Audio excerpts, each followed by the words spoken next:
അബുദാബിയിൽ വാഹനാപകടത്തിൽ മരിച്ച 4 കുഞ്ഞുങ്ങളെ കളിയാക്കിയ ക്രിസംഗിയെ സൗദി പോലീസ് പൊക്കി. അൽഹംദുലില്ലാ.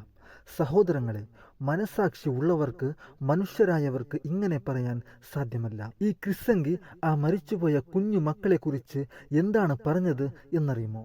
അവൻ എഴുതിയ കമന്റ് ഇങ്ങനെയാണ്: പന്നി പെറ്റി ഉണ്ടാക്കുന്ന പോലെ കുറേ എണ്ണം, ചത്തുടങ്ങിയാൽ എന്താ ഇനിയും ഉണ്ടാക്കാമല്ലോ.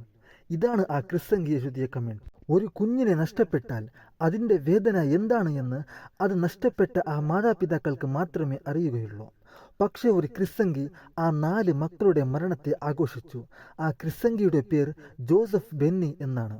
എടാ ജോസഫ് ബെന്നി, ഒരു ആക്സിഡന്റിൽ ഇതേപോലെ നിന്റെ മക്കൾ ചത്തുപോയാൽ നീ ഇങ്ങനെ ഇതേ വാക്ക് ഉപയോഗിക്കുമോ? മുസ്ലിമീങ്ങളുടെ മരണത്തിൽ ആഘോഷിച്ച ഈ ക്രിസംഗി ജോലി ചെയ്യുന്നത് സൗദിയിലാണ്. മുസ്ലിം രാജ്യത്തിൽ നിന്ന് കിട്ടുന്ന അറബികളുടെ പണം കൊണ്ടാണ് ഇവൻ്റെ വയറും ഇവൻ്റെ കുടുംബത്തിൻ്റെ വയറും നിറയുന്നത്.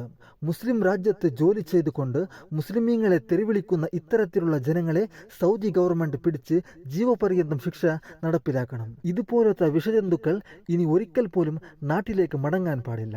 അൽഹംദുലില്ലാ, ഇപ്പോൾ വരുന്ന വാർത്ത ഈ വിഷജന്തുവായ ക്രിസംഗി ജോസഫ് ബെന്നിയെ സൗദി പോലീസ് പിടിച്ചു എന്നാണ്. അൽഹംദുലില്ലാ. ഈ ക്രിസംഗിക്ക് സൗദി ഗവൺമെൻറ് ജീവപര്യന്തം തടവ് നൽകണം. ഇനി മുതൽ ഇതുപോലത്തെ വിഷജന്തുക്കൾക്ക് ഇത് ഒരു പാഠമാവട്ടെ.